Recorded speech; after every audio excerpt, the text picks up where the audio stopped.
ओरैबायदि बोफ्लेजोबदों ट्राइबेल पपुलेसनखौ 5% मोनसे इभिडेन्स ओंखारबाय मेटेरियेल इभिडेन्स जोंनि बिटिएडि ओनसोला 6 शेड्यूलनि आन्दाराव गैला होननाय जादों। Your BTD is no more under the provision of 6 गाज्रि बर' सेंग्राफोर ओरैबायदि गाज्रि लेंगुवेजजों माने खुगाजों आंनि खुगाजों आं बुंनो I can repeat all those nonsense language. बेथ' जोंनि कन्स्टिटिउसनेल जास्टिफाइड डिमान्ड बियो मानो होनब्ला जोंनि बिटिएडि एरियाया भारत संबिधाननि 6थि शेड्यूलाव अलरेडि दाजाखांबाय 2003 मायथाइयाव आरो 6 शेड्यूलाव जेसेबां एसेम्बलि सेगमेन्ट थायो कन्स्टिटिउसननि आर्टिकल 332 सब क्लज 2 मथे ट्राइबेलफोरनि थाखाय रिजार्भ थानांगौ। लाइकवाइज बे रोखोमैनो आर्टिकल 330 सब क्लज 3 मथे 6 शेड्यूल एरियायाव पार्लियामेन्टारि कन्स्टिटिउन्सिफ्राबो ट्राइबेलनि थाखाय रिजार्भ थानांगौ। जेरै एग्जाम्पल आसामनि सिङावनो कार्बि आंलं ओमफ्राय वेस्ट कार्बि आंलं मोननै जिल्ला अट'न'मास डिस्ट्रिक्ट काउन्सिल दं ओमफ्राय मोनसे दंबावो north Kasar hill अट'न'मास district council बा डिमा हासाव मोनसेल' एसेम्बलि सेगमेन्ट दं। कार्बि आंलं आरो वेस्ट कार्बि आंलंआव देग्लाय मोनसे होदेरनायजों बिसिनाव मोनबा एसेम्बलि सेगमेन्टआ ट्राइबेलनि रिजार्भ जाबाय। टटेल 6टा एसेम्बलि सेगमेन्टखौ लानानै डिफु पार्लियामेन्टारि सिटखौ ट्राइबेलनि रिजार्भ दिन्थिबाय। व्हेरेज बे 6टा एसेम्बलि सेगमेन्टआव टटेल पपुलेसना आं अंकखौ नायखांबाय 8,78,854 ना बेसेबांल' आरोखि 8 लाख पपुलेसनजों जुदि मोनसे पार्लियामेन्टारि सिटआ रिजार्भ थायोब्ला बे मोनथाम अट'न'मास डिस्ट्रिक्ट काउन्सिलनि थाखाय जोंनियाव जेराव 29,66,000 पपुलेसन दं आधा आधा रानब्लाबो 14.5 लाख जोङो पार्लियामेन्टारि समस्ति मोननै मोनखाथारो आरो बिनि थाखायनो थांनाय 2007आव सिगांनि delimitation commission headed by justice Kuldeep सिंहआ जि ड्राफ्ट प्रप'जेल फोसावदोंमोन बेयाव क'क्राझार आरो उदालगुरि पार्लियामेन्टारि सिट मोननै जोंनो होनाय देखायदोंमोन। जुदियोब्ला मोननैबो पार्लियामेन्टारि सिटखौ अपेन बा जेनेरेल देखायदोंमोन जों खुदिजों जों बेखौ आजावाखै आरोखि। दा फैयै फैयै दानि जिथु इलेक्शन कमिसन अफ इन्डियानो जे आसामनि एसेम्बलि आरो पार्लियामेन्टारि सिटखौ डेलिमिटेशन खालामनो फैदों खालामनानै दाखालि जुन दाननि 20 अक्ट'आव एब्राप्टलि हरखाबै जों कल्पना खालामनो हास्लाबै रोखोमनि जों लुबैयै रोखोमनि मोनसे ड्राफ्ट प्रप'जेल फोसावबाय आरोखि।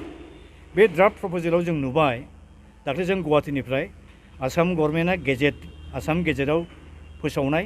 ड्राफ्ट प्रप'जेलखौ लाबोनानै नायबाय आं बाव नायनानै सोमोनांबाय आङो। टटेल 15टा एसेम्बलि सेगमेन्ट बिटिसिआव होनाय देखायबाय 15टानि गेजेराव 6टाखौल' रिजार्भ देखायबाय ट्राइबेलनि बांसिन 9टा एसेम्बलि सेगमेन्टआ जेनेरेल जाबाय आरो ओरैबायदि खालामबाय जेनेरेल समस्तिफोरखौ जे गाबोन समफोर बेनो फाइनाल जुदि जाना थाङोब्ला बे 9टा जेनेरेल एसेम्बलि सेगमेन्टआव सासेबो बर' बा ट्राइबेल मानसिया देरा। व्हेरेज गोदो बड'लेण्ड मुभमेन्टनि सिगां बा मुभमेन्ट पिरियडआव बा उनावब्लाबो आरोखि गसाइगावआ जेनेरेल समस्तिमोन बिजिनिया जेनेरेल समस्ति तामुलपुरा जेनेरेल समस्ति इभेन भबानिपुर इभेन जोंहाय नोंथांमोननि उदालगुरि जिल्लानि खालाइगाव माजबाट पानेरि बे एसेम्बलि सेगमेन्टआ जेनेरेलमोन बेयावबो जोंनि बर'आ देरहाबाय थादों। बै समाव ट्राइबेलनि पपुलेसना साबस्टेन्सियेल नाम्बार दंमोन बै जेनेरेल समस्तिफ्राव खिन्थु दानियाव ओरैबायदि बोफ्लेजोबदों ट्राइबेलनि पपुलेसनखौ 5 बा 10% दोनाखै आरोखि। मत्लबा जाबाय जाहाथे नन ट्राइबेला बे बड'लेण्ड ओनसोलनिफ्राय जुगे जुगे 9 जन एमएलए देरहालांबाय थायो 6 जना जेनेबा ट्राइबेल देरहाबाय 6 जना बिबाय बड'लेण्ड नांगौ आसाम एसेम्बलियाव 9 जना अपोज खालामबाय सोरनिखौ लागोन गभर्नमेन्टआ बे जाबाय बड'लेण्ड जोंनि खनसे दानि बिटिसि दाखानायखौ फोजोबस्रांनायनि फर्मुला आरोखि बियो दानि बे डेलिमिटेशन कमिसननि ड्राफ्ट प्रप'जेलजों फोजोबस्रांनो नागिरबाय आरोखि। आरो मोनसे इभिडेन्स ओंखारबाय मेटेरियेल इभिडेन्स जोंनि बिटिएडि ओनसोला 6 शेड्यूलनि आन्दाराव गैला होननाय जादों। एग्जाम्पल आथिखालसिम जि नाम्बार 5 क'क्राझार पार्लियामेन्टारि कन्स्टिटिउन्सि दं बे भारत संबिधाननि आर्टिकल 330 सब क्लज बी मथे जादों माने नन 6 शेड्यूल एरियानि रिजार्भ समस्ति बिटिसि जाखांबाय 2003आव 17 बोसोर बारलांबाय 17 बोसोरनि उनावबो जुदि क'क्राझार पार्लियामेन्टारि सिटखौ आर्टिकल 330 साबक्लज बिनि प्रभिजनावसो सोबायब्ला खोख्लैबायब्ला that means your BTD is no more under the provision of 6 होनदोंब्रा जोंनिया बर' बिदारावनो बेसेबां बुजिदों आं मिथिया दाख्लै गुवाहाटी हाइकर्टआव PIL केसनि माबा दं हियारिं दंमोन बेयाव एटेन्ड खालामहैनो थाखाय आङो एडभान्स सानसे सिगां 21 तारिखआव थांदों माने गोदान ट्रेन खारहोदों बन्दे भारत बे गारिजों फुङाव गाखोनानै गुवाहाटीयाव थांनो नागिरदों आंनो लोगो लोगो क'क्राझारनिफ्राय माखासे रिपर्टार सांबादिकफ्रा प्रिन्ट मिडिया प्रेस माबानि इलेक्ट्रनिक मिडियानि मानसिफ्रा इन्टारभिउ लानो टाइम बिबाय आं आंहा टाइम गैया थेवब्लाबो बिसोराबो फैनानै स्टेसनाव आंखौ लोगो हमबाय बे समाव आं लेखायावबो नुवाखै आङो खुगाजोंबो आं खोनायाखै आंहाबो बिराद टाइम गैयामोन थेवब्लाबो आं रिएक्सन होबाय बे आंनि रिएक्सनखौ नुनानै माखासे ओरैबायदि उदै गेसाव माखासे बर' सेंग्राफोर ओरैबायदि गाज्रि गाज्रि लेंगुवेजजों आंखौ सोंखारिबाय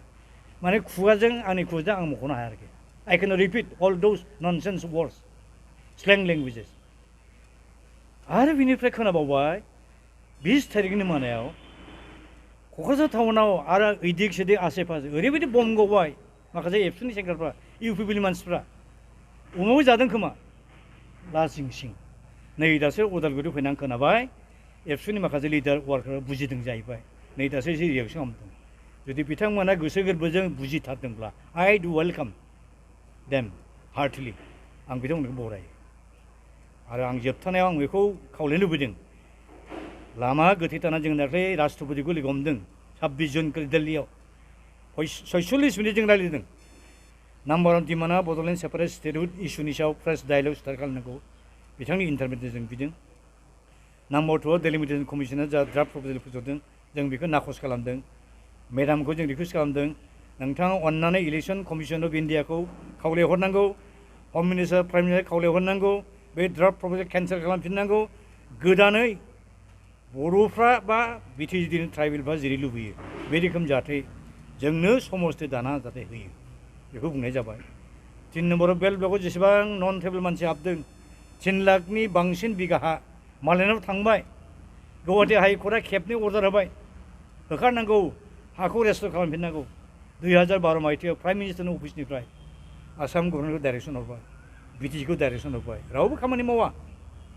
बेखायनो जों होनदों मेडाम नोंनि अनगायै जोंनि हा हुखौ बासायनाय रावबो गैला नों इन्टारभेनसन खालामदो बेबायदि होननानै बिथांखौ खावलायदों ब्रैथि दाबियाव जों बुंदों जे रन्जन दैमारिबो सासे वान अफ द सिगनेटारिस टु दि थार्ड बड' एक्ट सुक्तियाव सहिखौ लाबाय खायदा खालाम बिनिफ्राय अन डिक्टेटेड टार्म बेखौ आरो सुक्तियाव सहि लाखांना आरो जेलाव सोबावबाय बिथांनो नङा बिथांजों लोगोसे 56 numbers of Boro' years have been लेंगुवेजजों सेवगासिनो दं बिसोर गावसिनि आफादखौ डिसबेन्ड खालामखांबाय आखायाव जेसेबां अस्त्र शस्त्र arms and military they have already surrender बिसोरनाव जेबोआनो गैला they want to live in peace in the society बिसोरखौ मानो जेलाव सोबाय थानांगौ मेडाम नोंथांनि आखायाव बे गोहो पावारा दं बिथांमोनखौ इन्टारनेशनेल कभेनेन्टनि रुल मथे जेनेरेल एमनेस्टि होनानै थाबैनो सेन्ट्रेल जेलनिफ्राय हगारनांगौ होनना बुङो लास्ट बाथि दाबिया जाबाय जोंनिया थामथि बर' गोरोबथाखौ गाज्रि मोननानै खुसि जायैयाव माखासे एनडिएफबिनि केडार लिडारफ्रा हाग्रायाव थांफिनदोंमोन दा बिथांमोनखौ आथिखालनि चिफ मिनिस्टारा टेलिफनजों लेंहरफिनदोंमोन हाग्रायाव थानो नाङा नोंथांमोनहा फैफिनदो नोंथांमोनजोंबो सावरायनाय जागोन दिनै बोसोरनैनि बारा समय बारलांबाय ना सिज फायार ना जानाय लोंनाय बेबस्था ना पिस टक बेखायनो राष्ट्रपति मेडामखौ जों होनदों madam please you persuade the government of India the prime minister of India the home minister of India to start fresh dialogue with them also बे खावलायनायखौ जोङो होबोदों बिथाङा जोबोद गोसो खालामदों बिथाङा होनदों आन्दलन दा खालाम आं जा हायो आं नाजागोन होनदों आरोखि दा जों आसाबादि आरो बेखायनो आथिखालनि प्राइम मिनिस्टार हम मिनिस्टारफ्रा जिबायदि गावसिनि गोहो पावारखौ देखायो अथ'रिटेरियान टाइप बायदि राष्ट्रपति मेडामा जोंनो खोथा होदोंब्लाबो बेसेबां जोंनि आसा खालामनायखौ सुफुंनो हागोन साननो गोनां जादों आरोखि थेवब्लाबो जों आसा खालामदों आरो दा जोबथानायाव आङो बड'लेण्ड ओनसोलनि पार्टिकुलारलि हल आसामनि बर' फिसाफोरखौ खौसेयै जुजिनानै जोंहा संबिधाननि प्रभिजन मथे एसेम्बलि पार्लियामेन्टारि सिटफोरखौ रिजार्भ सिट हिसाबै मोनजोबनांगौनि जे सोमावसारनाय खालामनो गोनां जादों बे अलखद समाव जयै गसंथानो आवगायबोनो थाखाय आं खावलायदों पार्टिकुलारलि इभेन आं एबसुनि लिडारशिप जायफोर दं बिथांमोनखौ खावलायनो लुबैदों एबसुआ बर' जातिनि इयं जेनेरेसन मोनसे नेसनेलिस्ट मोनसे प्लेटफर्ममोन नाथाय बे प्लेटफर्मखौ दिनै प्रमद बरुवा माराय पलिटिक्स गेलेबाय let him play politics party politics बेजों मानो खिथु थांफादों इउ शुड वार्क इन्डिपेन्डेन्टलि एबसुनि जे फिल'सफि जे आइडिया माबारि मथ' बेनि जितु इडिय'लजि बेखौ मेनटेन खालाम बेखौ गोथारै लाखि अब्लानो आल्टिमेटलि गाबोन एबसुआ जि बुङो एबसुआ जेरै खावलायो आइ आफारा जे राजाफ्रा गोदो गोदाय जेरै मदद होदों एबसुखौ मदद होगोन only you should be free you should be independent आंनि खावलायनाया बे आरोखि बेनि सायावबो जोंहा मैया गोदानै दाजानाय मोनसे ट्राइबेल आफाद दं बे जाबाय ट्राइबेल पिपुल्स कनफेडारेसन आसाम बेखौ जों दाखालि मे दाननि 21 थारिखआव दादों गुवाहाटीनि माबायाव सनापुराव दा बे आफादनिफ्राय मैया फार्स्ट डेमनस्ट्रेसन गुवाहाटीयाव जों होदों बिनिफ्राय प्रेस नट हगारदों बेयाव खालि दाखालिसो सासे राभा पुलिस अफिसार जे गावथार जाबाय बुथार जाबाय बेनि जिबायदि जास्टिस होनांगौ जास्टिस होआखै इंकुरि जेरैबायदि खालामनांगौ इंकुरिखौनो हयथ' डेमेजसो खालामनो नागिरदों सेबोटेजसो खालामबायगोन हयथ' आरो बेजों लोगोसे बे सनापुर ओनसोलावनो सासे ट्राइबेल मानसिखौबो फेमिलि सुददायैनो बुथारजोबदों कयेक बोसोर सिगां बिनि सिगां हजोंहाय तिनसुकिया जिल्लानि मार्केटियाव सासे सिंफौ लिडार बे सिंफौ लिडारखौबो बुथारनानै गारखोमादों बिनि डेड बडिखौ मोनाखै जास्टिस मोनाखै दा बे साथाम ट्राइबेल मानसिखौ बुथारनायनि जि जास्टिस बे जास्टिसखौ जों डिमान्ड खालामदों आरो अनेक सानै बर' सेंग्राखौ क'क्राझाराव कयेक बोसोर सिगां एनडिपि होननानै गावथाराखै होनब्ला फेक एनकाउन्टार आरो नै उदालगुरि जिल्लायावबो रिसेन्टलि सिखाव होननानै बुथारबावबाय खम दुखुनांथाव आरो बे क'क्राझार जिल्लायाव जुदि सानै बर' गथ'खौ गावथारफ्राङामोनब्ला गावस्राजे भुलाव गोग्लैबाय दा बिराद आफसोस बिसोर दा गल जादों बिसोरो बेयाव गल जाब्ला आरो कय 100 बर' गथ'खौ गावथारगौमोन